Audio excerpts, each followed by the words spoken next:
Turning it on. Hello. Hi, welcome everyone.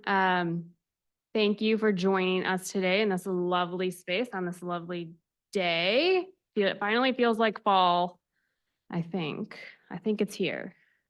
I'm Kristen Moreau, as I'm with the Minnesota GreenStep Cities and Tribal Nations program and the Minnesota Pollution Control Agency. And we have been around for the last 14 years or so, supporting communities working on sustainability. And I'm really excited to host this forum today. We've been talking about doing this for a while now. So glad to have you folks here in person and online joining us to talk a little bit more about the LEED for Cities program. I think there's a lot of synergies that exist between the Minnesota GreenStep program and the LEED for Cities program. So we're going to dive into those a little bit more today. And we are also going to hear from the LEED for Cities program staff about some of the recent updates that they've made.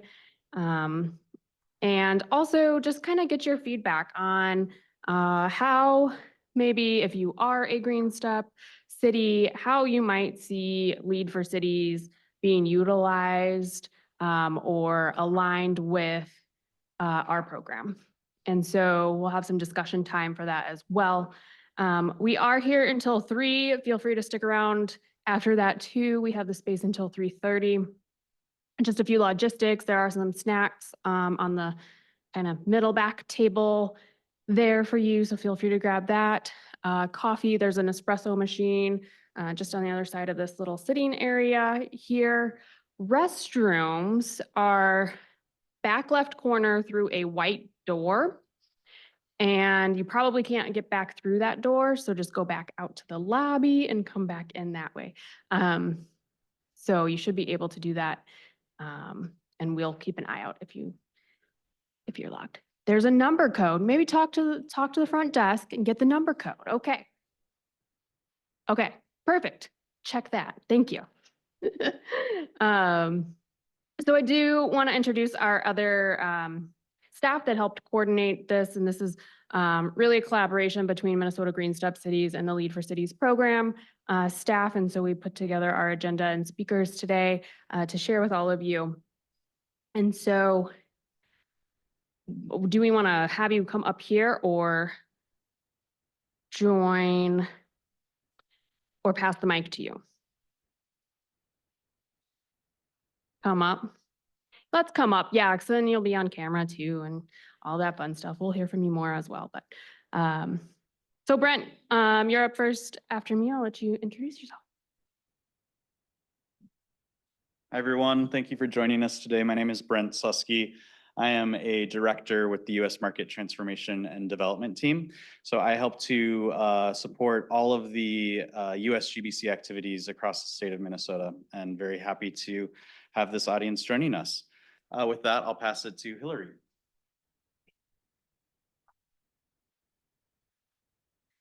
Hi, everybody. I'm Hillary Varnador. I'm a vice president for LEED for Cities. I'm in Brent's department, U.S. Market Transformation and Development. I've been in Minneapolis for a couple of days exploring the city and attending the USDN annual meeting, which has been a lot of fun. And I've met a ton of people from Minnesota, like the Hennepin County and like all the different jurisdictions. So it's been a great week and I'm excited to be here. Kristen and I with Brent have been, and David, who's online, we've been talking for many, many years about how we could work together. So it's just really exciting that we're starting the conversation for real, like in person, and the fact that we can be hybrid and connect with folks across the state is really exciting. So thanks to everyone who's taken time out today to be with us. And is there a way for David to introduce himself online, or will I go to Mackenzie? Okay.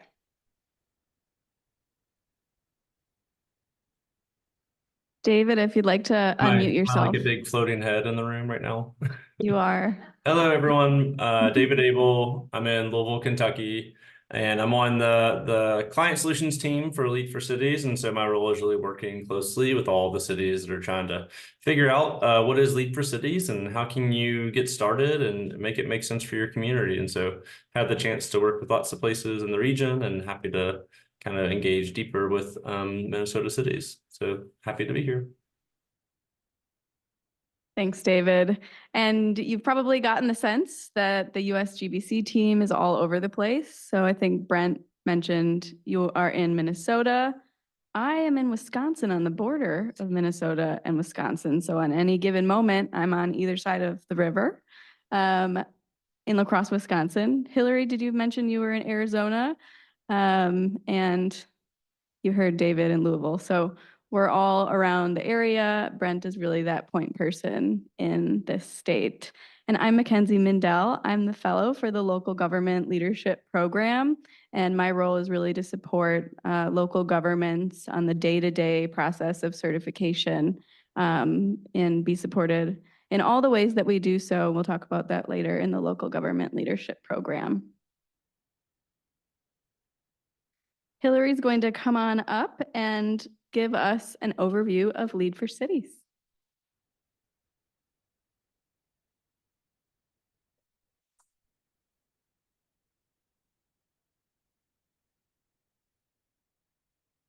Okay, so we thought that we would just start by like a little level set.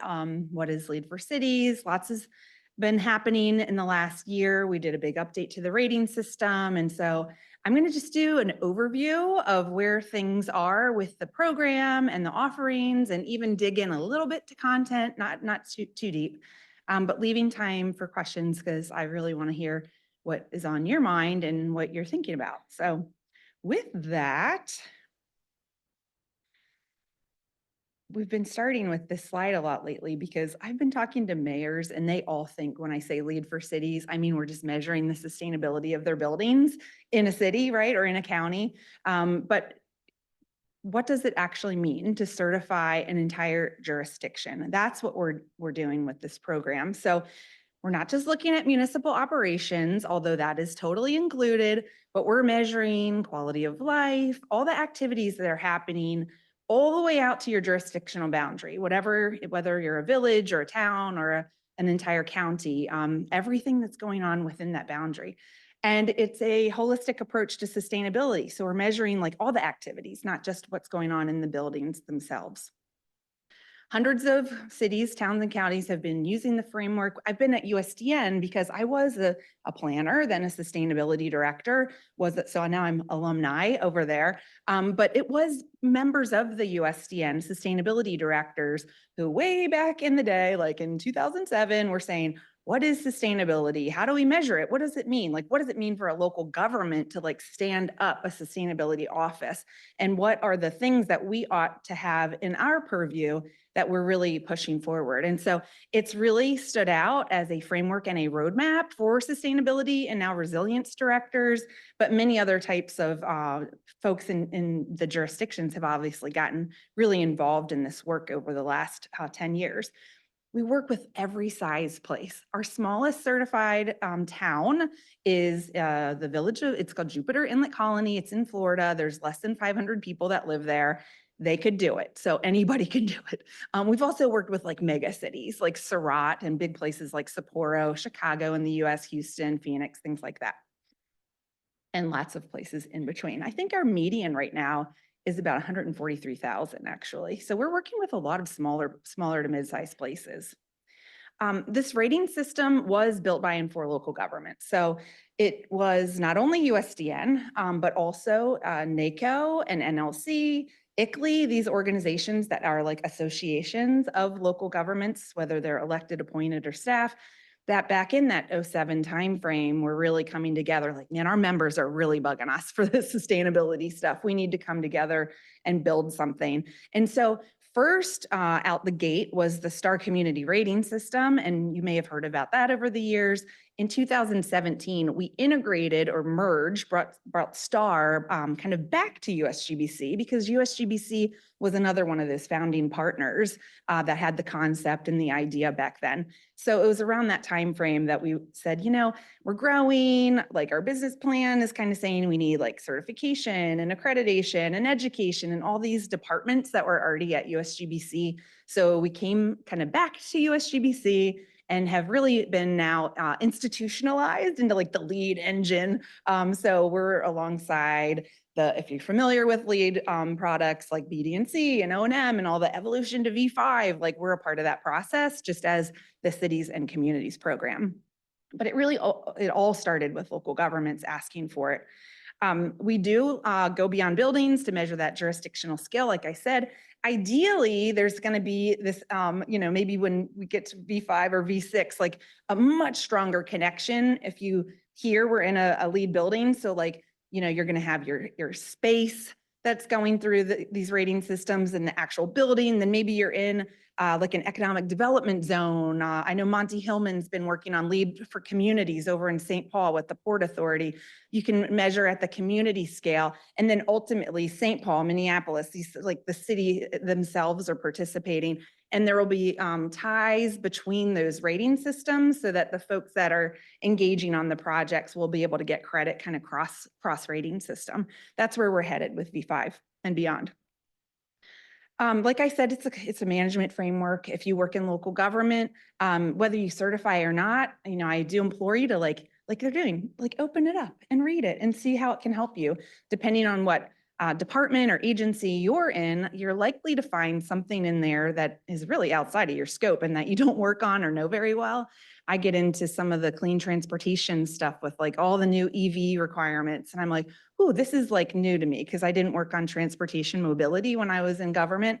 So the standards themselves are really helpful, even if you're just like walking down the hall to talk to someone in a different department. It gives you a little street cred and you can lean on the framework itself just to support you and like maybe open up a conversation. So I've already kind of talked about the fact that we obviously work with people in government, and really you are what helps to evolve it from STAR to LEED for Cities. We work regularly to improve the rating system because this field of practice is quickly moving. I mean, we didn't work so deeply on equity, 5 to 8 years ago, and now here we are very deep, right, in the equity space. There's new and exciting, well, we didn't really talk about building decarb on day one. We were just talking about green building. So the language is changing and the standards are, kind of ramping up. And so we do really rely on folks all across the country and in the world to help us improve it. So these are people that have celebrated certification, which is fun, but we do have like actual people on working groups and now a consensus body for the rating system that are contributing to the thought leadership and just the evolution, the continuous improvement process. So we started with a working group. We had this in place from the get-go. 2019 is when this group formed and when the rating system went out, like kind of once we came in and did that integration I mentioned. So these folks were very integral in getting us where we are today, including the version of the rating system that we're in. They helped me get an addenda, a major addenda through the process. So I always applaud this group of people. We now have, and Monty, by the way, since I mentioned him and some folks may know him, he participated in a communities subgroup off of that working group to really advance the communities and neighborhoods program. Today, we do have a formal consensus body. So I don't know if any of you are USGBC members or LEED APs or involved in any of our kind of technical process, but any member can apply to serve on these committees. This consensus body is the governance body for this rating system and helps shape it and then votes on it. So that's pretty exciting. And they're working on V5 right now to get us to the next edition. Okay, so I'm going to shift a bit into talking about the rating system itself. So this is what we updated as of last summer. That's not this one, but the one in 2023. Major addenda was approved. And this was all based on feedback direct from places that were going through the certification process. So David, who you met, he was collecting and sometimes just hearing it on the phone, all the very direct response, like what's working, what's not working, what do we need to change, what is confusing me, et cetera. That went into this process as well as like the thought leadership that came from the working group. So it's organized in with categories that are similar to other LEED categories, although we have a couple that are unique to us. quality of life was created for our rating system. It really merges the social and economic dimensions of sustainability and includes a lot of our equity work is over there on the far right.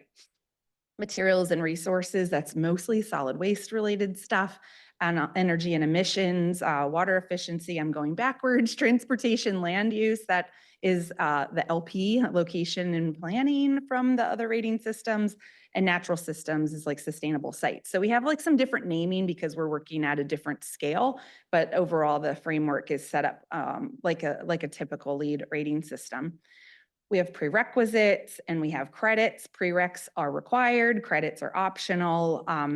The prerequisites are also there's two types. There's performance prereqs that are indicators like GHG per capita, and I think I have a slide, GHG per capita and VMT per capita, water consumption, waste generation, waste diversion. Quality of life has 9 indicators. They're all found on the census, EPA, and FBI websites. You can find them in an hour or two. Get that 9. We try to get local governments to get that 9 pretty quick. I think a lot of these, this is data that we've crosswalked in the past with GreenStep cities. There's a number of things that are collected in both areas that would be good overlaps. These are reported onto the ARC platform, which then it's a platform that we use for benchmarking. And so you're benchmarked peer-to-peer and you get a score. That score actually contributes toward your certification. So we try to get local governments to do these performance prereqs right off the bat if they have the data. I know I was talking to one of our speakers today, Laura from Overland Park. She was mentioning that they're waiting on their GHG inventory update, and those results will give her the data. So sometimes you have to wait a bit to get the data if you have a project like that that's in the wings, I say. And the other form of prereqs, they're called base conditions. So we do require an ecosystem assessment and a demographic and social equity assessment. I'm proud to say that these are guiding what you're seeing in LEED v5 for buildings right now. They've really ramped up to get into the social equity assessment space with LEED. And that really came from our work, which is kind of cool. Those two are all about collecting information that's already there and really putting together your story of your community, looking at where the burdens are, who's receiving benefits, right, to service delivery and assets and things like that.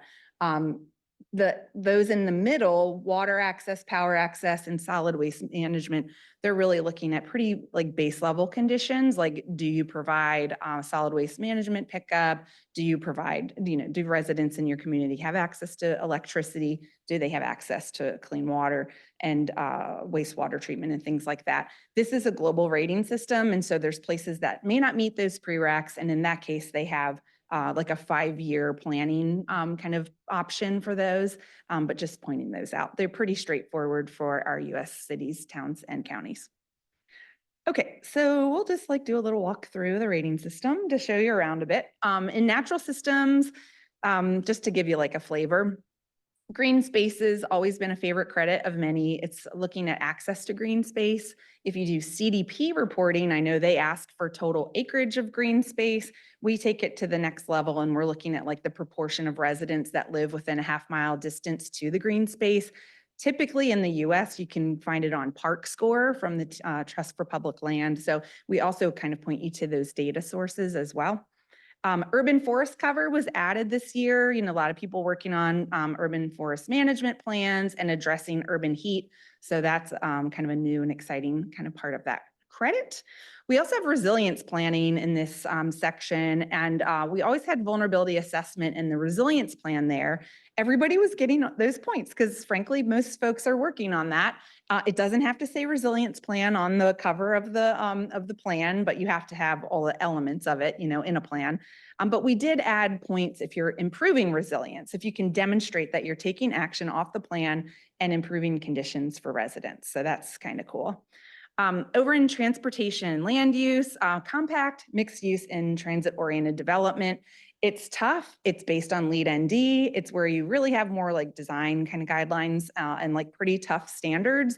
And we recognize that it was really tough for a lot of places to get the points there unless they're dense and they're on a grid and they're, you know, a lot of mixed use and all of that. I think like Miami Beach and Shaker Heights right outside of Cleveland, places that are like also on transit, they were able to get those points, but it was pretty far off for places that might be a little more sprawled or just their town was laid out differently, you know, 100 years ago. So we did add planning for future development as an option here. So you can, if you are bringing those standards into your long range planning and can demonstrate that, at least you can get a point here to show that you're like making some progress. So just thought I'd point that out. Clean transportation, I already raised. This is where all your EV infrastructure and charging facilities are. It also includes like the work that you're doing with school buses and your school districts, which is pretty neat. That's a new one. Safe multimodal accessibility brings in bike and ped infrastructure. We did not have a Vision Zero kind of option in the past around safety. So that's been brought into the rating system and seems really popular with folks right now. Over into water with stormwater, I think probably the biggest thing we added like BMPs, so you can like get credit for good stormwater regs that are working there. That was not in past versions. Otherwise, it's more of your impervious surface like ratio that you're getting points for. So just showing there, we tend to have a balance of quantitative and qualitative credit options. So maybe you're like, yeah, we're meeting that threshold or the trend line, that quantitative element, get your points, move on, you're doing it. Maybe you're not. There's typically an option for a more qualitative approach for folks that are getting started. I was really excited about this credit, maybe not the title because it's a little long, probably could have just said climate action, but net zero carbon and climate action brought in, we already had a climate action plan like included in the rating system, but now we're also tracking folks' progress toward net zero by 2050. So everyone outside of local government that I like meet up with and okay, so like is every city that's reached gold or above, are they like on track to meet, you know, a 0 by 50 target? And I would have to say I have no clue because we're just asking them to report their GHG per capita over in the performance prereq, and then we're asking them for their plan, but we don't have their data on a, you know, on a table that's showing, yes, we're going down. And so this is that, which is great. Again, aligns with CDP and probably some work that you all are doing here. And then it does include like science-based targets in the climate action plan section. So for folks that maybe aren't doing that yet, it offers some good guidance on what they should be thinking about, right? Renewable energy and energy efficiency are also in that category. I think the biggest thing that we added that's exciting, because we already had the like the standard, the threshold for like the percent of renewables on your grid and things like that. Now we also have the programs and policies there. So as long as you're doing like I think it's 3 of the different drop downs in terms of like program delivery for maybe it's for residential, commercial, et cetera. You can at least start to get some points in this space if a lot of places are just in a state that doesn't have a ton of, you know, on the grid yet. And so it's really a struggle for them to get any credit here. So help supporting those that are really putting the time and effort into those programs was a big part of both of these. In energy efficiency, the last bullet, you see programs and policies there too, but also here, we brought in more of that ops stuff. So like we brought the energy audit, like, are you doing energy audits on your own, the jurisdictions owned and operated buildings and facilities? And then off of those audits, are you taking action on them and then tracking the energy reduction over time? You can get points for all of that. So if you have like a decent, maybe you have an energy manager or somebody that's doing that work, they're going to contribute to your success in that credit. MR, materials and resources.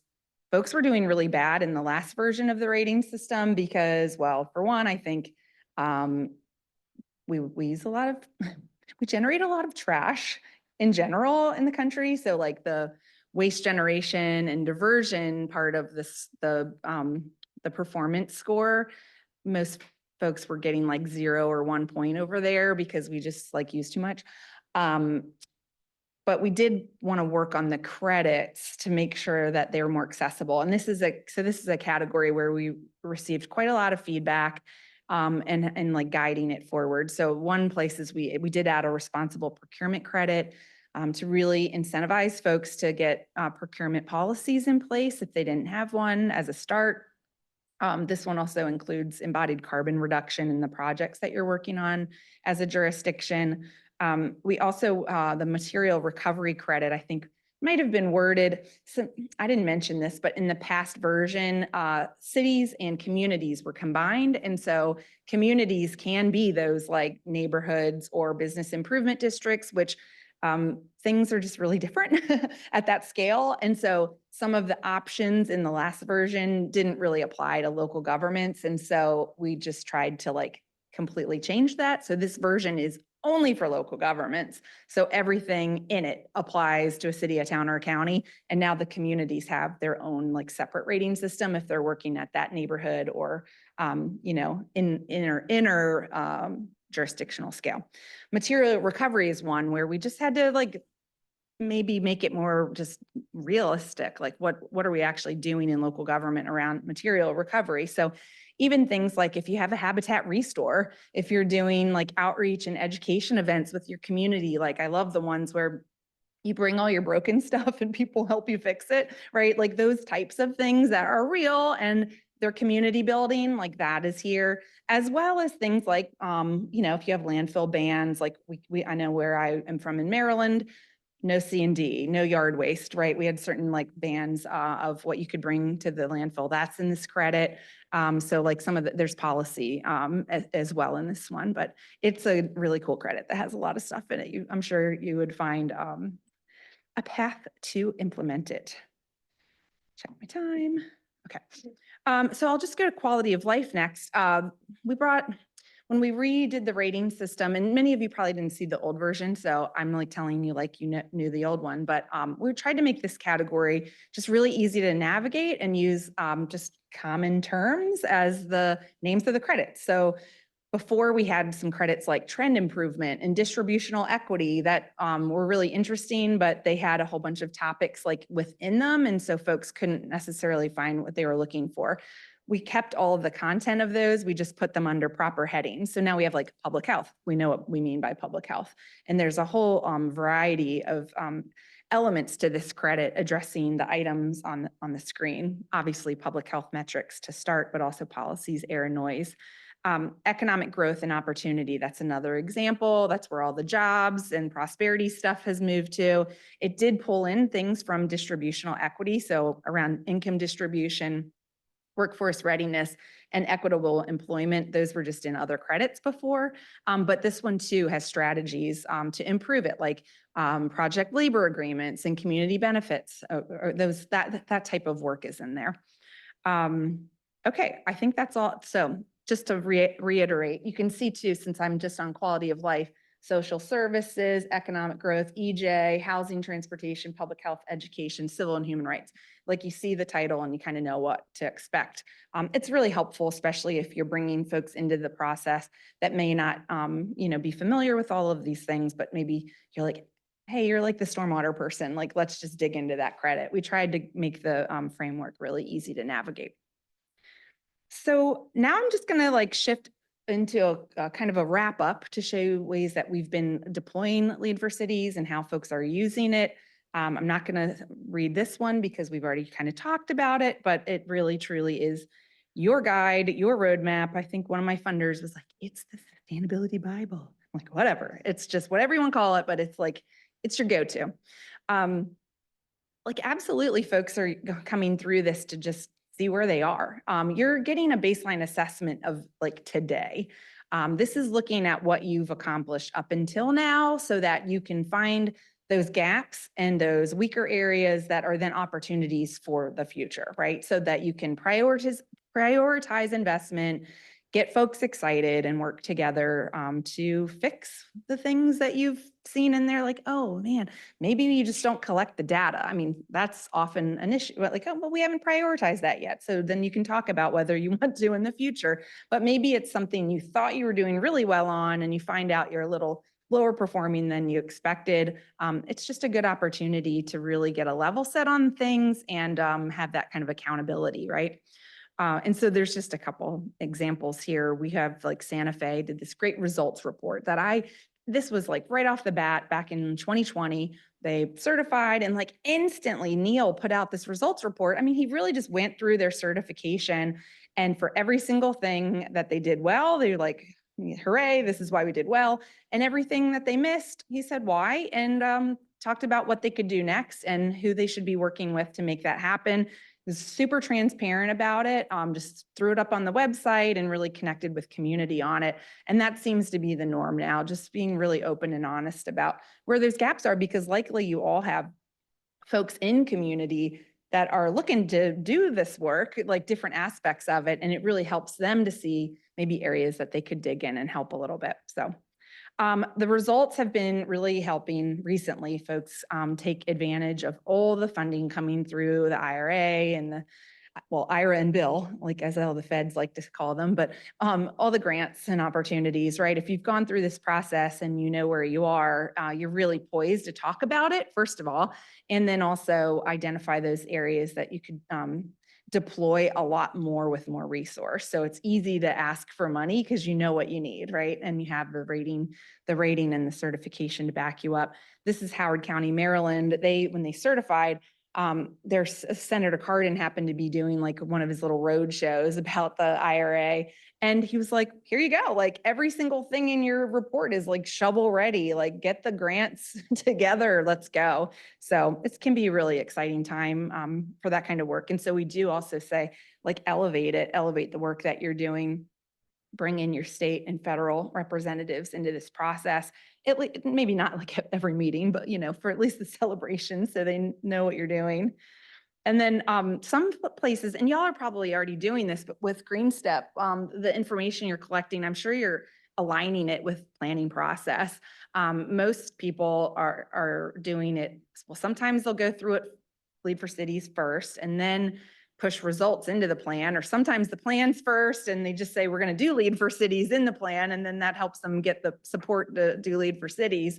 Then there's crazy people like Marco Vallada in Las Vegas that did them at the same time. He did a 2050 master plan at the same time as LEED for Cities. And I'm like, well, it makes sense when his boss retired that he now has like 2 jobs, because he obviously does 2 things at once. But anyway, he just always said, we're collecting all this information and we need it for both. And so it was able to really inform the process of the master plan, because they were seeing their gaps and their weaknesses as they were going through the plan, so they could really bring that into their kind of the implementation action section of what we need to do next.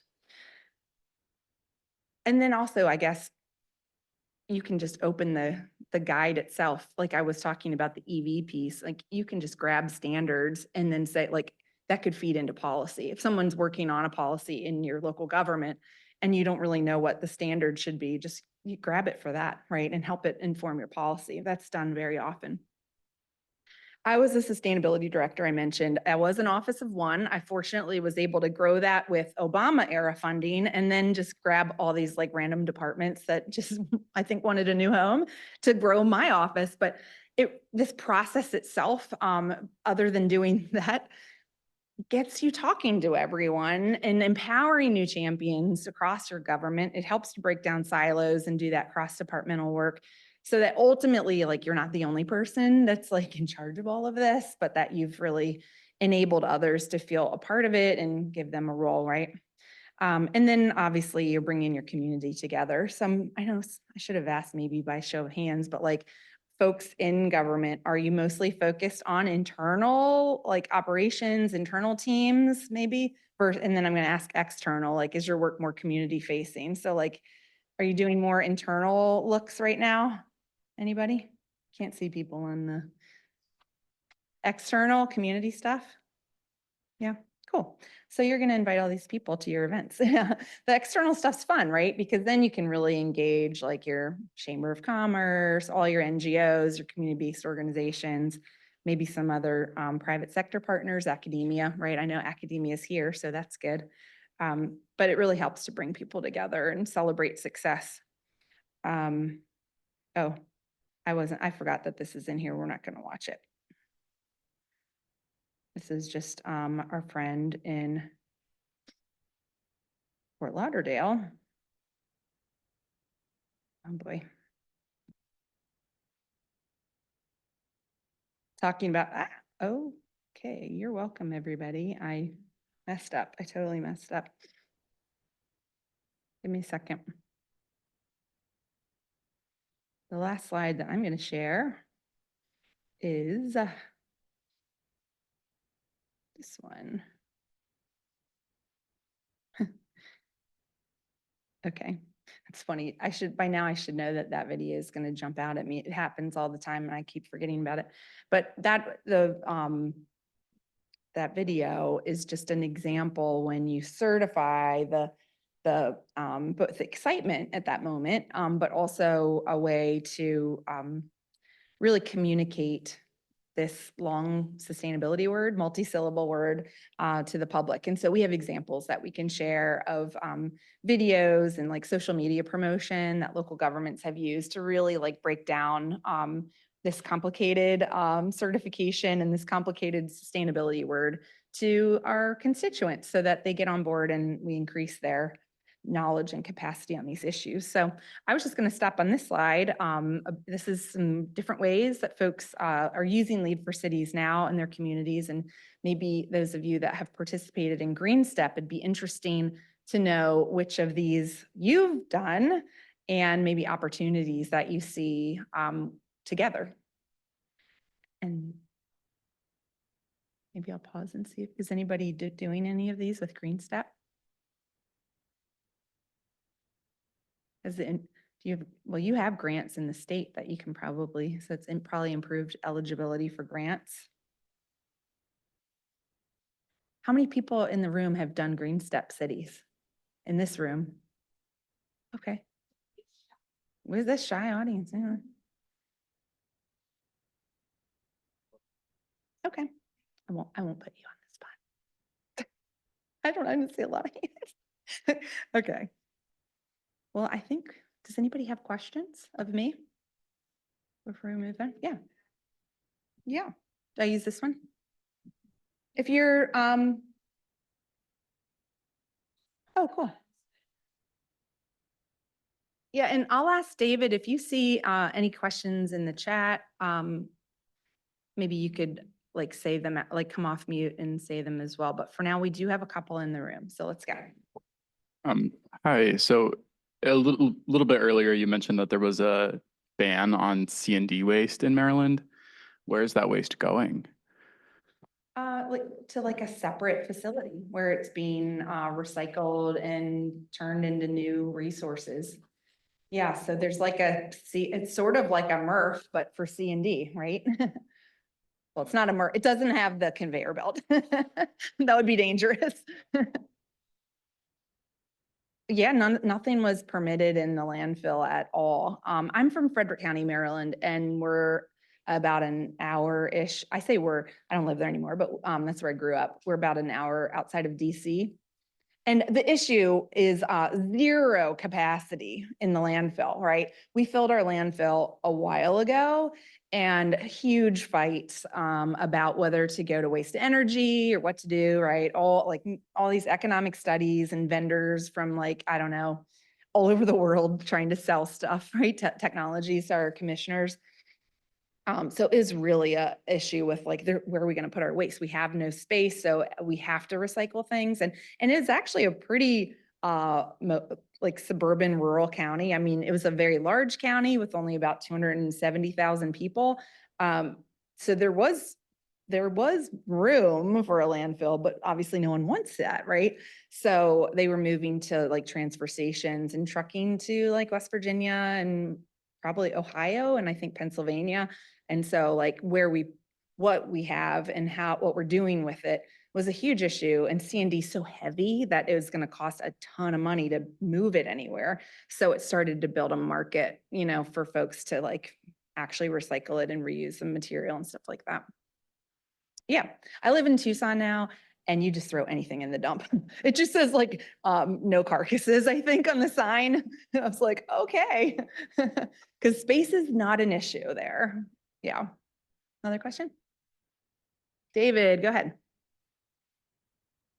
Thanks. A question from the chat. I think we might get to this a little bit later in Kristen's presentation, but we can kind of touch on it now. But so the question is, we have been in GreenStep for years and LEED seems extremely similar. What would be the benefit of pursuing both? Well, you were at the perfect workshop for that. We're going to talk about that. I mean, I don't know that I'm not going to answer that. I don't think right now, because I think we want the audience to help us answer that. I mean, Kristen and David and I have like put the metrics and the data together many times before, I feel like. And now I mentioned that we just updated our rating system, but it's, you know, it's probably gotten even more connected to yours. And so ideally it's like, particularly for those folks that have made it to the top level of GreenStep cities, well, obviously we would welcome you in, but I think we want to do something really in collaboration with the state of Minnesota, in collaboration with GreenStep cities. We want to find a way to do this so it becomes like a beneficial partnership and collaboration for all of us. So we're not just saying like obviously we would take you all in our program too, but we want to do it in a way that's like really cool and possibly could be like a model for other states, because Kristen participates heavily in the Sustainable States Network, which is, you know, all the other state programs around the country. And so if we can share that with them, like ways to work together and ways to, all we really want is to improve the health of people and the planet that we're living on, right? So like we want to work together to make as much of an impact as we can. So anyway, thanks for the question. Yeah, go ahead. Hi. Sean Kashesky with RCC. Sorry, Welcome. Oh yeah, see the mic? Yeah, so one of the things I'm interested in is the lead. Oh yeah, if the lead for communities could maybe be done with several cities along a transit corridor. So for example, we have the Blue Line extension cruising from Minneapolis up to Brooklyn Park with many different transit oriented stops. And then St. Paul has done a lot on the Green Line. And then there's the new Snelling Avenue BRT. But with many, many thousands of new units going up related to these transit oriented development areas, it's very important to get the bike and pedestrian connections, public realm things, but also trying to get the developers to switch over to net zero, like air source heat pumps or geothermal. And so I'm just curious, like, hey, could we work with the county, you know, community works or TOD offices and Yeah. like how to have multiple cities on a BRT or LRT corridor? That's a really cool idea. You know, we are all of those jurisdictions in Hennepin. So there's I don't know. a fairly solid Hennepin County TOD office that's working with many of the cities going out to Eden Prairie and up to Brooklyn Park. Okay.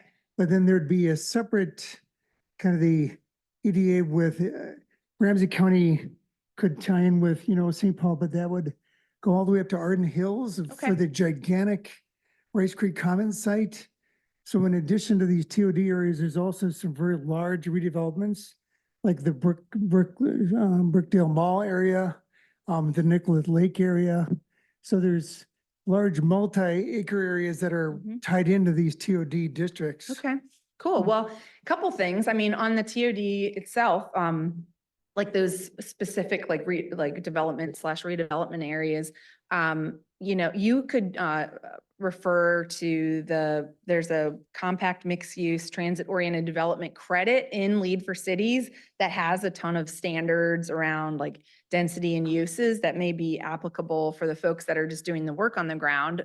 That's just one kind of takeaway on that. On the kind of regional and county coordination, we haven't worked with a county in Minnesota quite yet, so I don't have an example in the state to give you, but we work with counties all the time. And we've seen oh my goodness, I didn't talk about crazy state of Florida, but like they might have difficult state politics, but the local governments are really working together in collaboration. And oftentimes the county has, like Broward County, for instance, where Fort Lauderdale is, they've just completed their third recertification. They started in 2014 and but now like the counties, so the counties are kind of far along in Florida with our program, but they've then really supported the municipalities within their county to then go through the rating system, oftentimes being able to do a lot of data sharing. And for instance, I didn't get into it. We have an innovation and regional priority section where you kind of write your own credit. And so the counties there like often wrote, 4 or 5 innovation credits that also apply to the municipalities. So they were able to kind of copy and use them. So I think the county involvement means oftentimes if you have a good relationship and they support you, just help, right? They help you. And so they've been really great leaders in many states in bringing a lot of municipalities along. So one quick follow-up is with USGBC and or ULI, getting the private developers to come along for the ride to do this? Like what is the leverage or how do you actually reach the developers before they actually build these buildings to make them net zero? Yeah. So, I mean, so this rating system, it was like the first slide, which you missed, was that it's beyond buildings. Like we're looking at the entire jurisdiction sustainability. So this process on its own is a great way to bring those folks in so they're part of the big picture so that then they begin to see when we're deploying, when we're implementing, they're already on board because we raise their literacy on these issues. So engaging them on your team, bringing them in, whether it's like a sustainability commission or something, or even just when you go through LEED for Cities, you can say, hey, will you be on our committee because we need your expertise? Bring them along, right?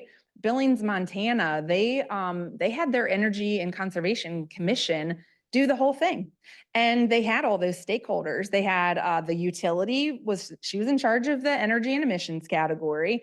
They had the chamber on quality of life. I mean, they had all these folks in community, like community leaders that people, know and respect, actually be the head of the category.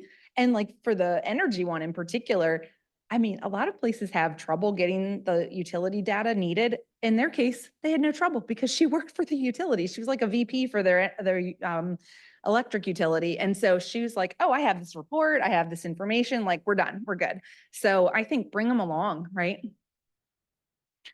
Yeah, Brent. I'll also just add, if anyone has questions about the building side, I'm the local director for USGBC, so I do a ton of work with the as an individual.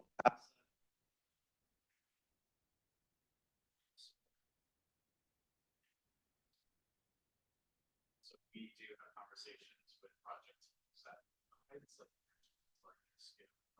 that it's actually pursuing LEED for Communities.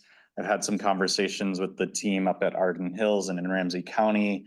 So we're constantly having conversations at a variety of scales. Yeah, thanks, Brent. Okay, so next up we have Mackenzie Mendel. She introduced herself already, but she is our fellow working on our local government leadership program and is going to give you a little scoop about how we work with jurisdictions through all of these processes. So come on up, come on up.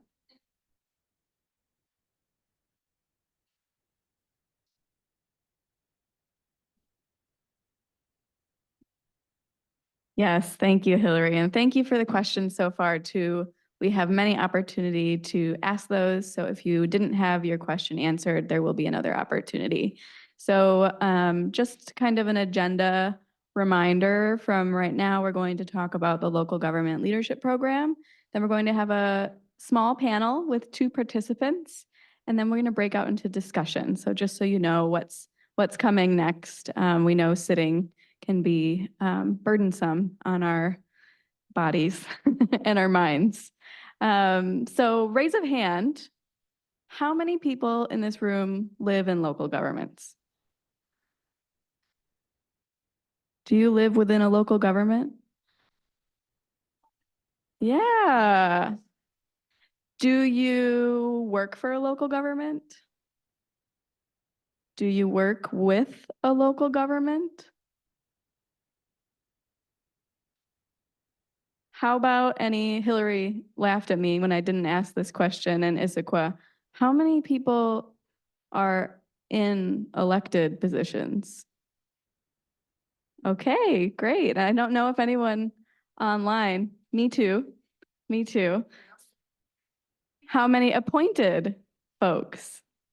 Awesome. So it's safe to say, yeah, I see you out there. It's safe to say that local government is really important. And so we feel the same way. And that is why we do what we do, is because we believe that local governments are by and large the people on the ground leading change. And that's what really drew me to this program. So while I'm also the fellow for the Local Government Leadership Program and specifically our certification cohort, I came to this program out of my own selfish interest in the Lead for Cities program. And as a local elected official, I don't get to dig in. You're not supposed to anyway. I don't know if any of you electeds out there know that, but you're not supposed to do administrative work. So we know a little bit about a lot of things, but we don't really know a lot about any specific thing. Does that ring a bell? I see Laura just looking a little, and so I came to USGBC's resources and their policy library and the rating system so that I could take a look at what legislatively was coming before me and determine really if it was best practice and met global standards. And so that's why this rating system is so unique, is because it's a global standard that our local governments, cities, counties, and towns can utilize to move their efforts forward. And so in my role in this, our local government leadership program, I support local governments to do this work. And it is my favorite thing to do. I really do look forward to work every day. So we at USGBC designed our local government leadership program to do a number of things. We meaningfully engage with our local governments while understanding the unique opportunities and very real challenges to doing this work within the system. We provide resource sharing and one-on-one support, technical assistance, and access to subject matter experts. And we foster collaboration and innovation within a trusted peer-to-peer community of local government leaders throughout the nation and beyond as well. Our local government leadership program right now really serves US cities, and that is poised to expand. We design our program by creating a variety of entry points of access in the spectrum of capacity and levels of readiness.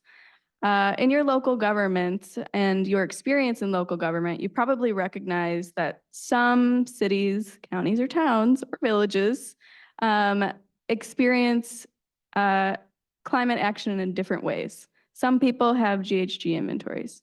Some people have been doing them for years. Some people maybe just got it approved in their CIP, or they're really proud of the amount of community gardens they have in their cities and their access to green space. So the spectrum of capacity and access to do this work is different. And so we design our local government leadership program in that way. We have a few pillars, not all of them are on the screen, but specifically for engaging local governments. We have an annual certification cohort. We have regional leadership summits where we travel across the US to engage with local governments on the ground, learn more about the work that you're doing and some of the obstacles you're experiencing. And then we also have accelerators where we explore a variety of USGBC items, including the Lead for Cities existing rating system, but also things like green building policy and decarbonization. And we can, also have accelerators that are designed out of the need that we are seeing in our local governments. Our program offerings, again, are our certification cohort, which is really designed for local governments who are ready to certify and lead for cities. And what does that mean? It means that you have access to baseline data that we will be requiring in our prerequisites. Most of that data is publicly available. So most local governments are able to do this. If, for example, you don't have a GHG inventory, which is often one of the, more apparent obstacles, since, water data, everyone pretty much has that. Waste, you can get that from the state. But greenhouse gas inventories, not all the time. If that happens to be where your local government is, we're not going to kick you out the door. It's about bringing people in across that level, that spectrum of access. So again, we have those regional leadership summits, and the accelerators are short term. So the annual certification cohort is those who want assistance in certifying over a 12-month period. Accelerators can be on a range of topics, but they're more short term, like 3 months. It's not quite as big as a lift. And I should also mention many places DIY certification. So you don't have to be in a cohort to certify. Our cohort has been supported by Bank of America, who's provided direct support to more than 100 US local governments, representing 40+ million people throughout our certification cohorts. And we really, again, believe that local government leadership in adoption of climate action begins with people on the ground doing the work every day in smaller governments. We know, obviously, federal funding sure has helped us with implementation, but it really is because the systems and the implementation and strategy of local governments has created the capacity to move this forward. Here's the cohort participants as of 2024. Hillary mentioned Florida. Everybody gives Florida a really tough rap, and they deserve it in some ways. But you'll see that they have the most registered and certified cities in the US, and also, if I'm not mistaken, in the world. So it's pretty impressive to see that even though they have some real barriers at the state level, they can still implement global best practices. Check out Minnesota. Who do you think is the one? Who is the one registered city? It's La Crescent. I'm right next to it in La Crosse, Wisconsin. Absolutely. Oh, yes. For those online, one of the audience members was talking about an event. There'll be a climate event in Winona, real close to La Crescent and La Crosse on the map in Minnesota. So our cohort program, just a really brief overview, is we really introduce deep dives and content month by month. So people who are engaging in our certification program don't just open up that rating system and tackle everything in a very disorganized, oh my God, I have to accomplish all of this, right, Laura? Way. We try to make the information digestible on a month-by-month basis. And you also didn't see on the framework, we have the innovation category and the regional priority category as well after our quality of life. We also curate tools for local governments. So here are some examples on the screen. We have a recently completed equity guide from our 2023 local government leadership fellow. We have, guides on IRA and bill. City building policy self-assessment is really excellent. And we can certainly share the slide deck and some resources by email after our call and meeting today.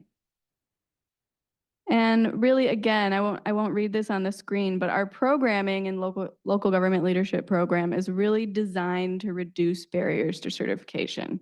We all know that local governments have many things keeping them from making progress, and data collection constantly is one of them. And so we really want you to use the results for implementation. And you'll hear from two speakers here in a little bit. And one of them has used the process of certification to get community feedback, and others get through certification really quickly because they're ready to implement. See how they're doing and then implement. Our application opens December 1st for anyone who might be interested in our certification cohort. It is that annual program year. And our application content is live on our website. Again, we will send these links to you after if you're interested in learning at all about our offerings. We also will have a local government info webinar for our Lead for Cities certification cohort for 2025 coming up November 8th. We will also be at Greenbuild this fall. How many are going to Greenbuild? Anybody going to Greenbuild in Philadelphia? Staff is. Anyone going to Growing Sustainable Communities in Dubuque next year? Kristen's a maybe. She should definitely go there. Same with you, Laura. I will be there. That is in Dubuque, Iowa. For anyone, you guys will drive, but they just got airline access. Yes. Hillary asked me to mention that we will have a pre-conference workshop. So while the conference is April 1 to 2, just kind of keep in mind, we'll have a pre-conference workshop for Lead for Cities hosted at the conference. And then lastly, we'll be at the Midwest Climate Summit. That is led by the Midwest Climate Collaborative, and we'll be there in Madison, Wisconsin next year. We're all over the place too, but I thought these in particular were of interest. Okay, we're going to shift to our panel discussion. We have one person in person and we have one online. And I am happy to introduce them. So first we have Laura Ish, and she's a sustainability manager in Overland Park, Kansas. I reached out to her and asked if she would join virtually to have a conversation with all of us. And she said, "Oh, I'm going to be in Minneapolis that day." And I was like, "Of course, you're at USDN. This is perfect."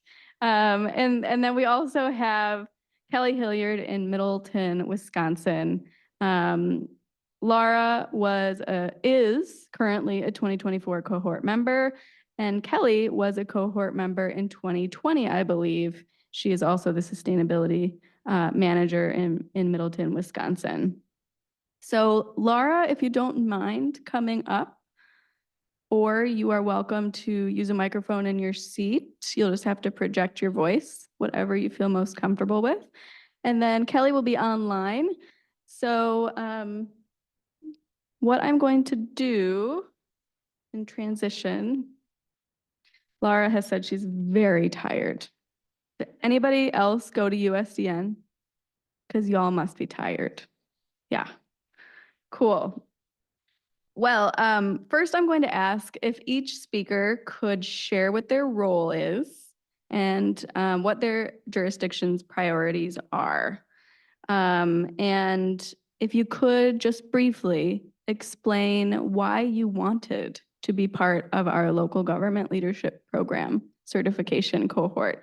So I will go with Laura first, and then Kelly will unmute and come on video and answer that as well. Okay. Good afternoon, everyone.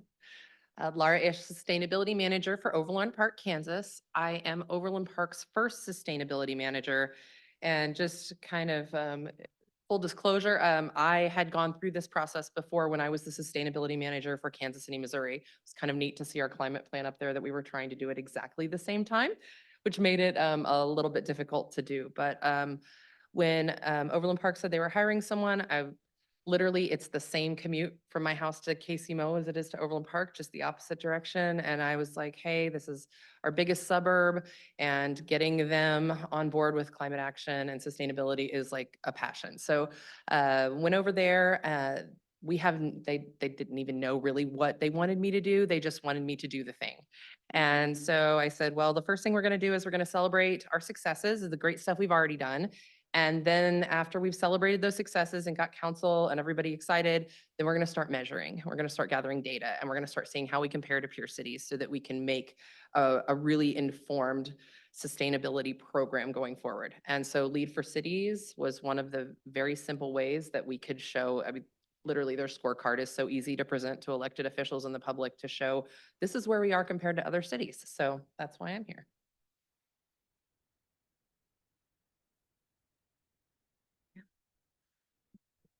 So Kelly, you can unmute yourself.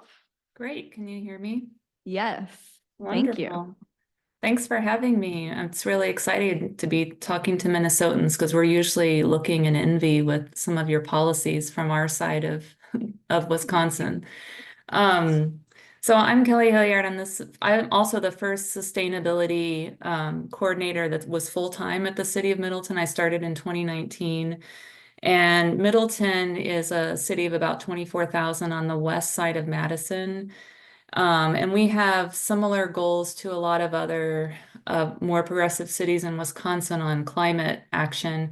We have 100% renewable goals for both our city operations and our community at large as well. I think that some of those goals are changing though, because we realize we need to do things more quickly. So our goals had been for 2040 with a lot of targets along the way, but I think those are all going to be pulled back soon to make them happen more quickly. And I wanted to be a part of the LEED cohort because I have a background in LEED consulting. I worked as a LEED AP for about 7 years in buildings, and I love the new LEED for Cities framework. And I think the process of going through the LEED certification is actually where it's at. I think a lot of people think, oh, we want to see where we are and then get the silver or gold. But for me, it was just the very starting point. I just wanted to have some data. I think Hillary said it the best, where I wanted the confidence to ask for what we need based on data. So I wanted to be able to ask for budget to do things in the community, but be able to back that up with real data. I was most interested in the quality of life credits because I had never measured those before. And in our city, it's a fairly affluent city, but we have a really deep distributional equity problem in our city. So I wanted to tease that data out to be able to talk about it more openly with our elected officials. Also was interested in public health. And also just looking for standards and language that we could insert into a really heavy planning period that we went through. We were rewriting our comprehensive plan, our zoning code, our sustainability plan, and ordinances like bird-friendly glass in development and our lighting ordinances. So we were one of those crazy cities that did all of it together, and we were very slow. So thanks to Hillary and David for ushering us along for 2.5 at least years getting our certification. It was also, we joined the cohort right when COVID shut everything down. So I think I actually had to cancel my ticket to meet with the cohort in DC because of the COVID shutdown. So it really delayed us, but we also were able to really spend time working on our plans and using the LEED guide to just put in the requirements and standards into our planning process. Thank you so much, Kelly. It's always really fun to listen how cities utilize the process and the framework differently. I'm going to stay with Kelly for a minute here. And you touched on it a little bit, but Middleton, Wisconsin achieved gold certification in LEED for Cities in August of 2023. And you already heard, yes, that is awesome. Congratulations still. It still feels fairly recent. And you were in the 2022 cohort, but can you share a little bit about what has happened since certification and what you learned from the process, how you've acted on results, and or if you could share briefly your experience in the 2022 cohort as a participant? Sure. I still feel like we're really using our certification all the time and seeing new ways to use it. So it wasn't just a one and done situation. I feel like we'll use it for years essentially. And we've really been able to spin off a lot of the things that were brought to light through going through the process. We're spinning that off into grants to help with the implementation. And I definitely think that we wouldn't have some of the grants we have or the relationships with both national, regional, and statewide groups and collaborations if we hadn't gone through this process. Like, I can give you some concrete examples. When we looked at our quality of life data, we were interested in helping to improve housing affordability in our city and also reducing energy burden. So we launched a program called the Efficiency Navigator Project, which retrofits naturally occurring affordable housing. And then we were able to work with Block Power through a grant, and they helped create block maps, data deployment so that we can prioritize retrofits and energy efficiency and affordable housing in our city. And that's been really, we're using that tool all the time now. We just launched that. Another thing is when we went through the process, the greenhouse gas assessment was a bit of a heavy lift for us. And we quickly realized that for this to be really impactful, we need to be doing regular GHG assessments. But one thing I was concerned about is that maybe Middleton would do it differently than La Crosse or Eau Claire or some of the other cities. So we received a grant through a collaboration with a lot of the cities in Wisconsin for us to work with ICLEI and learn how to do GHG assessments using the same framework and the same data. So we're doing that now, just beginning to start working with ICLEI to do that so that we can do those regularly. And then we can all see our trend lines and help each other and compare and contrast. So it's like a new statewide cohort that's going to work on this together. We also changed our lighting ordinance through our zoning code. We have now bird-friendly glass requirements for all new developments. We're working on a grant with other cities in Wisconsin to write sustainable building guidelines, which will help satisfy some of the green building policy requirements in the LEED certification, but also will just help all of us be on the same page with what we're asking developers to do. In the state of Wisconsin, we have a lot of state roadblocks which won't let us require anything above code. We can't require developers to build a certain way. So we're looking for all kinds of workarounds, and this is one of those. I just want to say before I stop talking, I really appreciate how adaptable and how the newer version of the LEED for Cities has evolved, because some of the things in the 2020 cohort that I wished were different, or that there was something with low embodied carbon or more on public health, there it is now. It's right there, and it's really exciting. So I feel like the LEED for Cities program has been really responsive to cities and what they really want and need and what they can accomplish. So we're working on low embodied carbon. And we learned from other cities through the process. I think I got some budget documents from Charlotte on how they assess their purchasing when they submit for their budget. So now we're writing a sustainable purchasing policy, and it has bits and pieces from cohort cities that we learned from. So I feel very connected to the cohort in some ways, and then further connected to a more statewide cohort that I feel like has sprung up partially because of our work with LEED for Cities. So it's just been a really positive experience for us, and I highly, highly recommend it.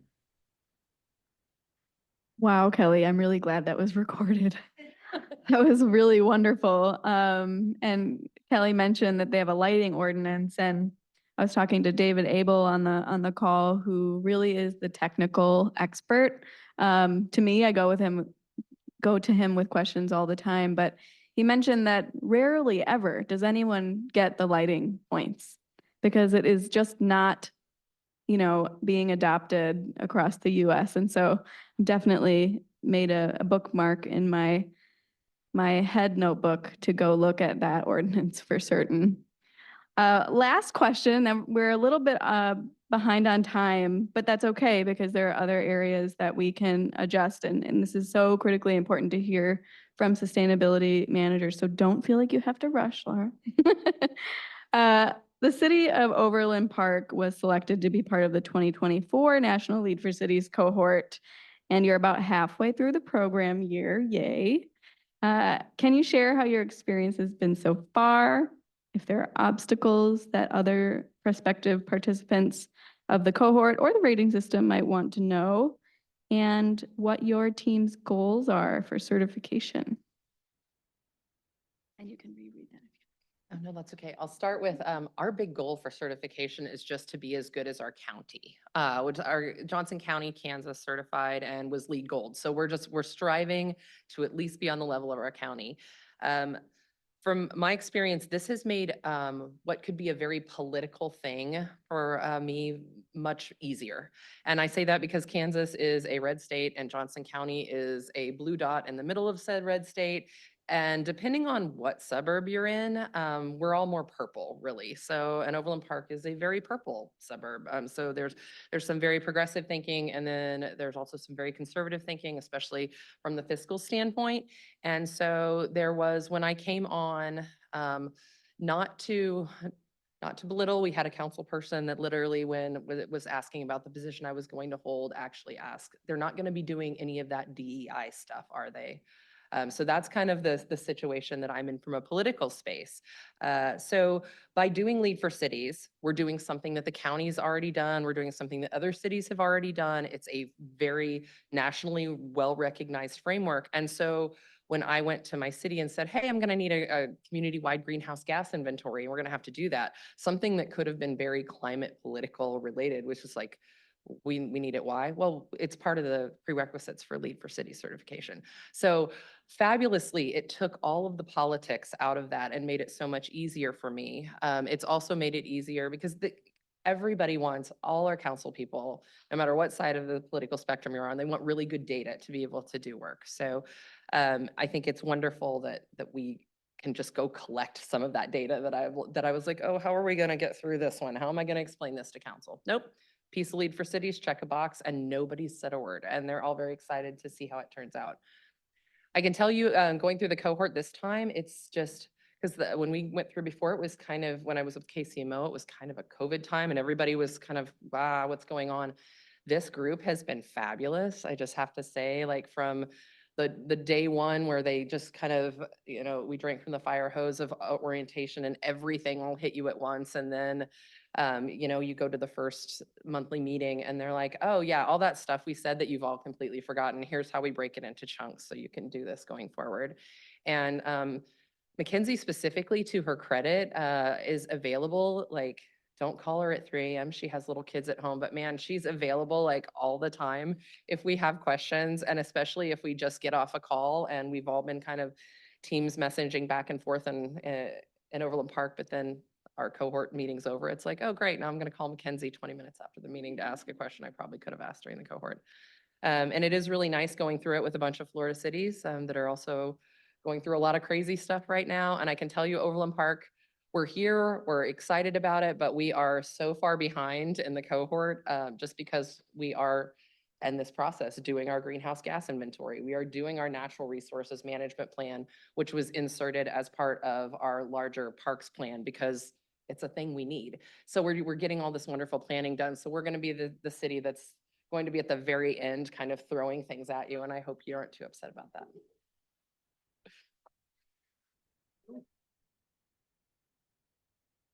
Every city says that. But don't worry, I got you. I got you. We're all behind. We're just pretending like we're not, right? In life in general. Thank you so much, Laura, and to Kelly. Give them a round of applause. That was excellent. So appreciate your time and contributions. It is mutual. So we are going to next just have, Kristen, would you like Q&A now? Or would you prefer to speak next? And then Q&A and discussion can, okay, we're gonna shift the schedule just a little bit.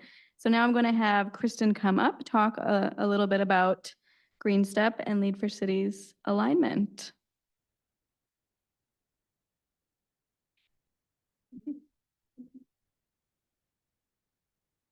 Hi, I'm back. So thanks, Noelle, for asking this question a little bit earlier. For those of you not in Minnesota, I apologize. We're going to take a step back and talk about Minnesota specifically and the GreenStep Cities program. For those of you in Minnesota, get excited because we're going to talk about you and your involvement and hopefully try to like kind of put all of this together. So I think Hillary mentioned this, we have been meeting regularly with Lead for Cities folks, because we wanted to really try to understand this program better, and how it overlaps or aligns with, or duplicates, in some ways, the Minnesota Green Step Cities program. There's a lot of commonalities, and for those of you working with the Green Step Cities program, you're probably seeing that throughout this presentation, right? What's the difference? What's the same? All of that. So we did go through and kind of mapped it all out in a crosswalk. So we can share this out afterwards as well. And on your left-hand side, you'll see those credits and prerequisites associated with the Lead for Cities criteria program. And then on the right side, you'll see that alignment with Green Step Cities actions. So quite a number there that kind of fall into each of those buckets, as well as metrics. We're talking a lot about data collection here, right? And so for those of you doing Green Step Cities, steps 4 and 5 metric collecting and reporting, that's really where you'll find a lot of overlap, which also means maybe you could do Lead for Cities without a lot of extra work, because you're already doing that stuff for us here in Minnesota. In the same document on a different tab, we did a kind of flip reverse, all of the Green Step best practice actions on the left, and more specifically getting into the specifics on which Lead for Cities criteria or prerequisites relate to those. So you don't have to go through and duplicate your efforts to do all of this, because a lot of this has already been done for those of you at that steps 2 or 3 within the Green Step program or higher. And then same for metrics. So step 4 and 5 cities working on metric reporting. Same thing, a lot of overlap there. And I like colors, so it's very color coordinated. Don't worry, there's a key. So that's, one resource that we did this. And honestly, I did this for myself to try to understand the program. And until I did this, did I really understand Lead for Cities? Because I haven't been on the practitioner side with a local government doing the Lead for Cities program. And so it really gave me the opportunity to look through, I know Hillary passed around the, what do you call it? The guide that you can also find online, of course, that has all of those criteria and that guidance on what to go through. So that gave me a really good opportunity, and it helped me identify a few things that we don't currently or didn't currently have in the Green Step Cities program. So what are those things that are being identified on this national or global scale as important to sustainability in municipalities? And so we're really trying to kind of, again, create that alignment so that you do have flexibility in these programs and what you choose to do. I want to share a couple more resources or ways that we're trying to coordinate our work before we get into discussion. So the other is our new Gold Leaf Challenge, which launched in February of this year, really as a tool to support communities of any type with the best practices and resources around climate action specifically. So narrowing it from that sustainability down to climate specifically. And one of the reasons that we did this Gold Leaf Challenge was to re-engage or further challenge our Step 5 communities. So for those of you not familiar, we have 5 steps in the Green Step Cities program in Minnesota, and there is no Step 6. And so some of our cities have been at Step 5 for 3, 4, 5, longer, 8, I think 9 is our most years. So, I mean, like nearing a decade of kind of being at that level. And we're starting to hear like, what's next? What can cities do to to keep their work moving forward. How can we further challenge them, because that's part of our role, and recognize their efforts, and keep them involved? And how are we making things useful for them? And so this was one way, and I want to, this, kind of dovetails with Lead for Cities as an opportunity for like the next challenge to participate in. So really high level, the Gold Leaf program narrows down to 44 actions, which we still acknowledge is a lot.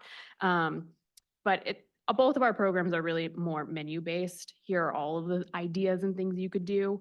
One of the nice things about Lead for Cities is it's much more specific. So if you are looking for a really detailed list of actions and metrics to be reporting, that's the tool for you. Where we are much more broad in a lot of things that we do for GreenStep and the Gold Leaf Challenge. And so these are those 44 actions. I'm not going to go through all of them. It does, cover across mitigation, planning, adaptation, and then community connectedness, education. But within each of those, there's an action guide. And in those action guides, lots of information and tools and resources. But one of those things that we do highlight is LEED certification. So we do talk about LEED for buildings and a couple of them, but also LEED for cities and communities. So we're trying to make that connection. If you take this action in the Minnesota program, you're also probably doing something that will help you qualify for LEED for Cities, so that you can start to maybe map out how much extra work would this be? Is this something that we want to get recognized for on a global scale? So I think we should go back to Q&A before I hit these next slides. And then we'll jump into just broader discussion. We do have some kind of guiding questions for you all. So let me skip back to our fancy Q&A slide so that we know where we're at.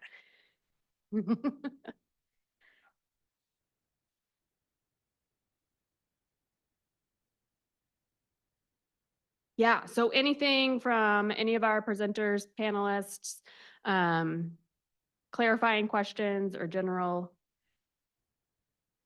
questions to get to. Yes, Kurt.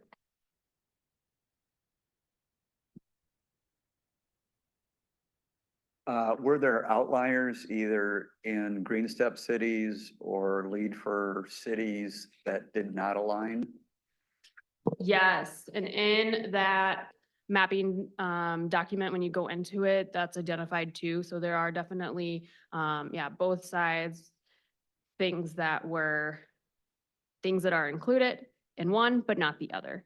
And so you can kind of start to make sense for that. I would say there's more in LEED for Cities that is out there than what they're covering more. Yeah.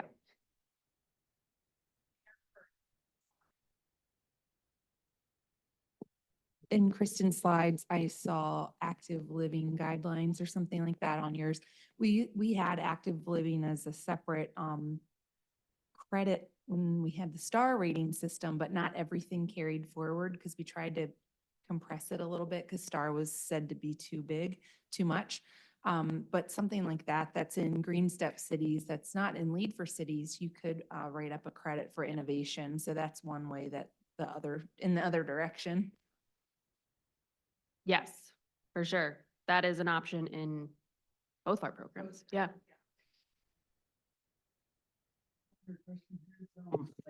With the issue of, like, all of our metro cities now have to have a more climate mitigation and adaptation goals in their new 2050 comprehensive plans. And we've been having a lot of the cities tracking their data through the Regional Indicators Project. So you can kind of see these wedges of the natural gas usage for commercial and residential. So I'm curious how between GreenSteps and this thing here, we could, help a number of cities get going on specific actions related to, let's say, decarbonizing natural gas usage with commercial and residential, and how to see the progress over time to see if we can get to cutting emissions in half by whatever, 2030. I don't know if you have any other thoughts, because it'd be nice if we could kind of tie this in with the Met Council to have coordinated technical assistance for this stuff. Yeah, I agree, Sean. I think both of our programs are more of that recognition or certification based program. So it's a little bit after the fact. Although I think we both serve as guides for what could be done more efficiently and effectively. And so they can serve as resources for those kinds of conversations, but not necessarily, how do I want to say it? Exactly. We're not regulating anything. But when you say, I mean, I think you see us collaborating here today. I mean, the intention is common language, right? Mhm. Because if we can all be like speaking a common language and even measuring to the same things, right? That's gonna help a region, right? So that Right. everybody's not doing like disparate processes, or, like one's doing this thing, one's doing another. So if we start to like work on the same goals, like at the higher level, right? It helps people, at least we're pointing in the same direction. I don't know. That's what I'm thinking about. Yeah, so Question. in other words, USGBC's role and GreenStep's role is to tell local governments what the highest standard is in order for us to reach our global goals. And it's up to the city to do those. So for any cities that certify or use the rating system, they will be benchmarking their progress against global standards. And we're going to continue to make those standards increase. So every time they recertify or go to another step, we're making it more effective of climate actions and benchmarking against those. So it's a good question. I do have some folks online, so I want to make sure that we get them. There was one question I saw about recertification. I can't speak to GreenStep metric reporting, so I'll leave that to Kristen, but LEED for Cities recertification is every 5 years, recommended every 5 years. So Kristen, do you want to chime in there? For GreenStep, it is technically no years. And you can think of that both ways. Oh, a lot of our participants do every year report, but there's no penalty to not reporting in any year. But the data's for them. So if they want to report every year, kudos. We love celebrating. Yeah, the other one,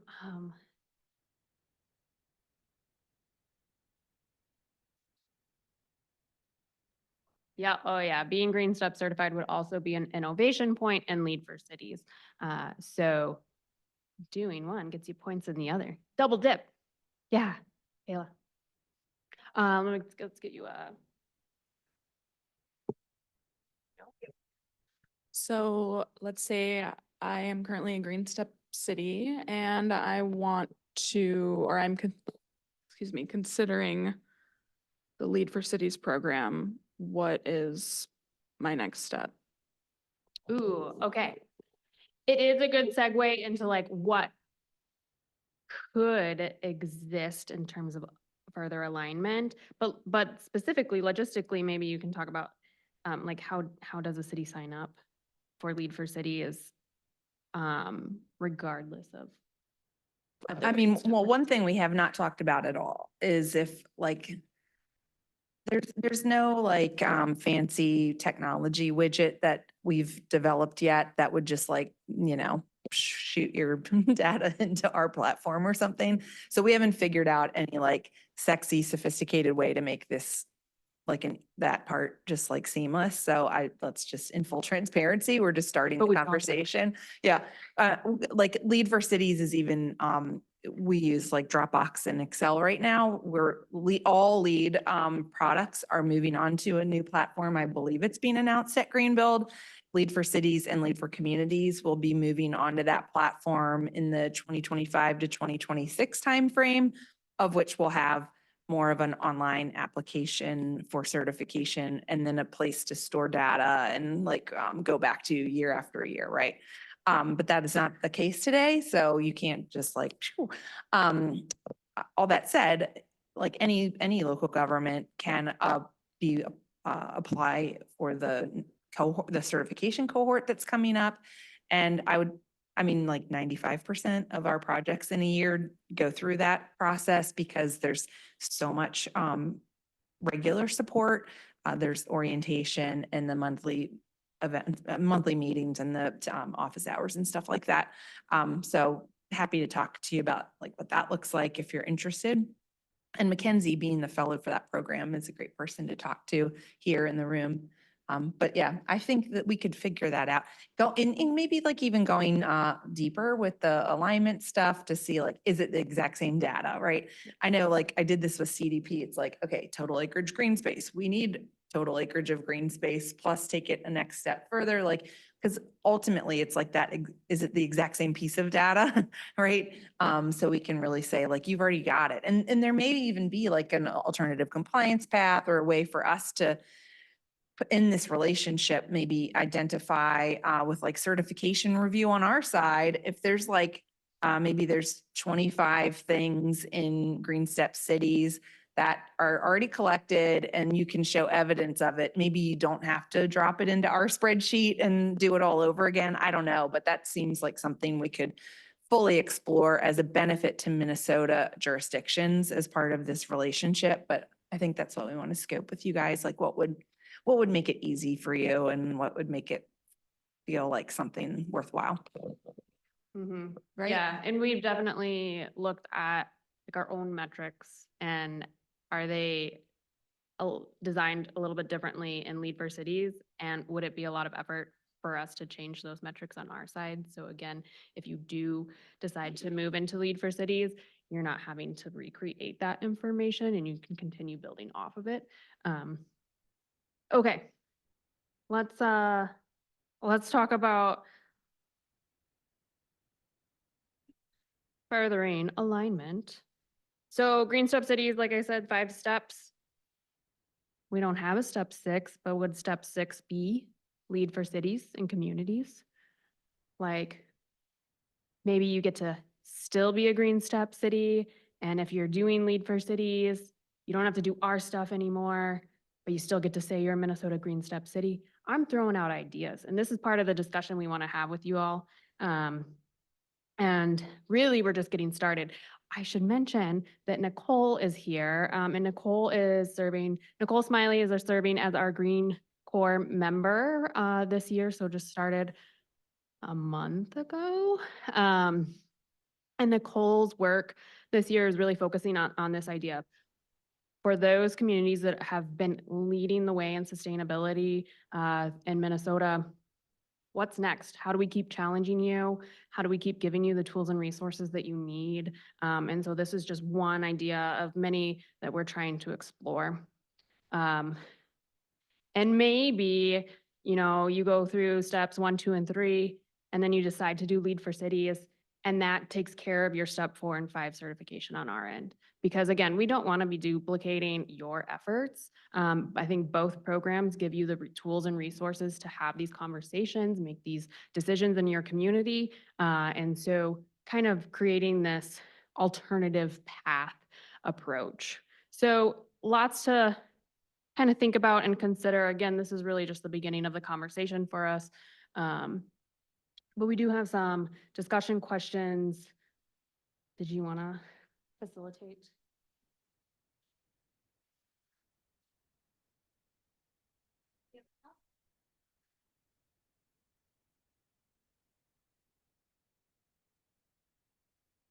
All right, online. We'll talk to you later. So just some organization steps. So online folks are going to convene as one group, and then the in-person folks will convene as another. David Abel is online and will help facilitate the online discussion. We're going to mute you so we can't hear your discussion. We're not listening, but you also will not be able to hear our discussion. Then we'll convene again. Let's see, we're a little bit behind time. We had discussions set until 2:55. So let's see where we're at and until 2:55. Yep, and then we'll wrap up in the last 5 minutes. Okay, go. Wrapping up 2 very lively conversations on both sides, I think. Kristen, do you want to lead a quick call out? Or I'm happy to, okay. Thank you, everyone. This was great. I know we got some good feedback and discussion going here, so I hope you did online too, and we can get those notes. This is really just the beginning of the conversation, like I said, so we want to continue things. We've got opportunities we were talking about in the room here. We want to follow up with you all in attendance and those of you who couldn't join today. So if you're interested in engaging with us more specifically about Minnesota Green Step, Step 5+, I'm calling it, like what's next, reach out to Nicole or any of us at the Minnesota Green Step program. And if you're interested in learning more and or pursuing LEED for Cities certification, reach out to, I hope I put the right email address, cities@usgbc.org, or let us know and we'll get you in contact. So again, lots more to come and share. We did record this and take notes, so we'll follow up with a summary for you all and hope to really continue. And thank you everyone for joining today. And thank you to our speakers and thank you to USGBC for helping to coordinate this. And HGA for hosting and providing the technology. Thank you.